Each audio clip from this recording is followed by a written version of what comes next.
नमस्कार एस्पिरेंट, आप देख रहे हैं red diamond coaching channel with Mintu बाबू।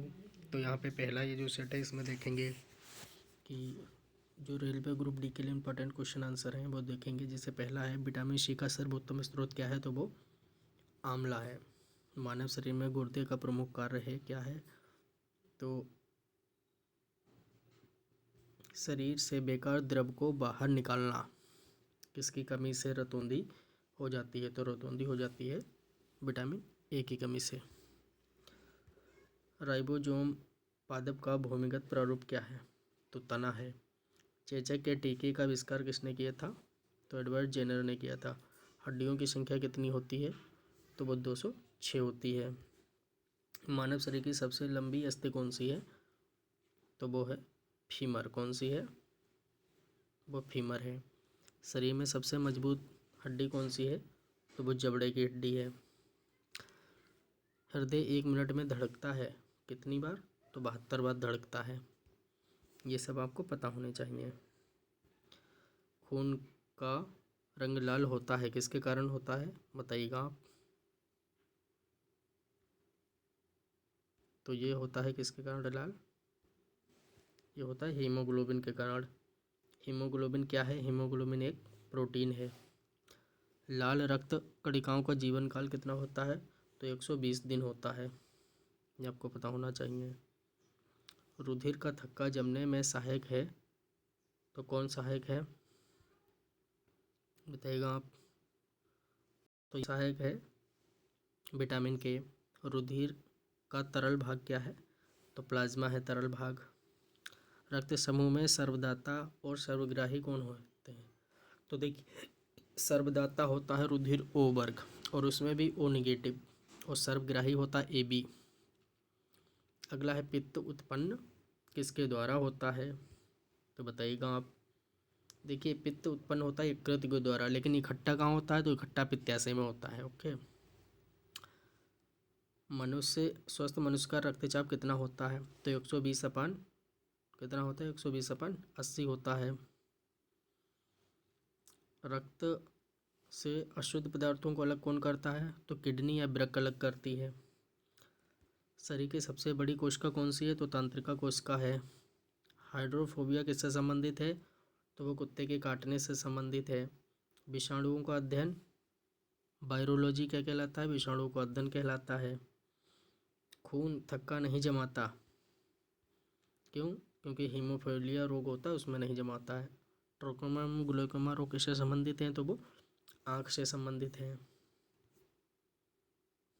अभी हम लोगों ने सेट 1 देखा, यानी अब हम सेट 2 देखेंगे।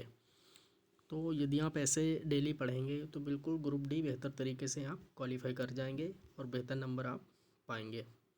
तो आप देख रहे हैं red diamond coaching channel with Mintu Babu. बताइएगा आपको ये वीडियो कैसा लग रहा है।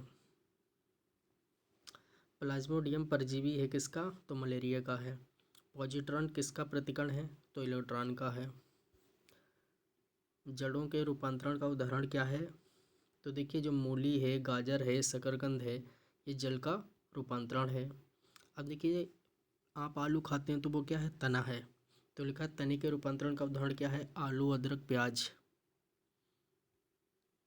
लोहे की मात्रा सर्वाधिक किस में होती है? तो लोहे की मात्रा सर्वाधिक होती है पालक में होती है। अगर गुड़ ऑप्शन दिया हो तो गुड़ भी सही होगा क्योंकि गुड़ में होती है। अगला है, स्वस्थ शरीर में खून की मात्रा होती है कितनी? तो 5 से 6 लीटर। वायुमंडल में ऑक्सीजन की मात्रा संतुलित होती है कैसे? तो प्रकाश संश्लेषण के द्वारा, क्योंकि प्रकाश संश्लेषण से निकलता है क्या? ऑक्सीजन। कवक का अध्ययन माइकोलॉजी कहलाता है। हड्डियों में मुख्यतः क्या पाया जाता है? कैल्शियम तथा फास्फोरस पाया जाता है। मनुष्य में गुणसूत्र की संख्या कितनी होती है? तो 23 जोड़ी या फिर 46 गुणसूत्र होते हैं।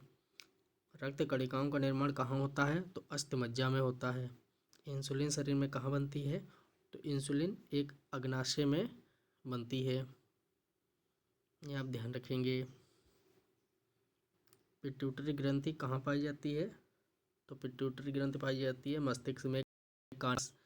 2 प्रमुख वंशानुगत रोग कौन से हैं? तो वर्णांता तथा हीमोफीलिया हैं। थायरॉक्सिन हार्मोन स्रावित करता है कौन?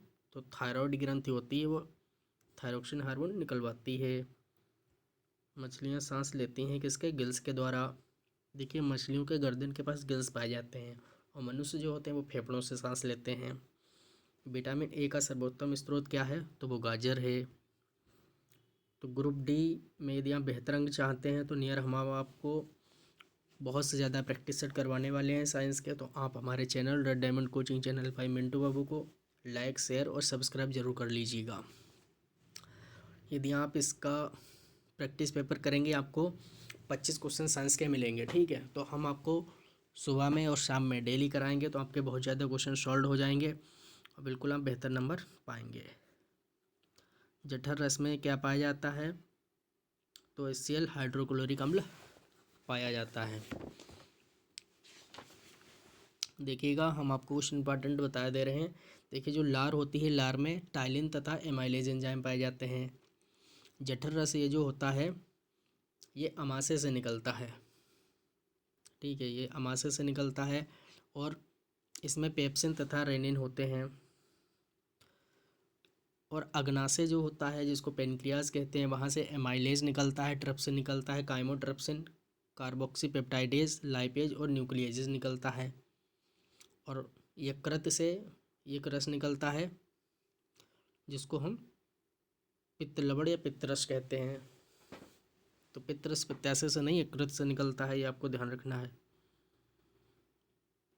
अगला क्वेश्चन है लाइकेन में परस्पर संबंध कौन सा होता है? तो कवक और शैवाल का संबंध होता है। लार में पाए जाने वाला एंजाइम कौन सा है? टाइलिन है। टाइलिन होता है वो भी लार में होता है, एमाइलेज है वो भी लार में होता है। हीमोग्लोबिन में पाया जाता है क्या? लोहा। और हीमोग्लोबिन काम क्या करता है? ऑक्सीजन को ले जाने का। प्रोटीन का पाचन कहाँ होता है? छोटी आंत में। भोपाल गैस कांड 1984 ये हुआ था 2-3 दिसंबर की रात 1984 में। और यहाँ पे MIC methyl isocyanide gas release हो गई थी, मिथाइल आइसोसाइनेट गैस। तो भोपाल में हो गया था, बहुत से लोग मर गए थे। तो बताइएगा ये प्रैक्टिस सेट आपको कैसा लगा? आप देख रहे हैं red diamond coaching channel with Mintu Babu के साथ।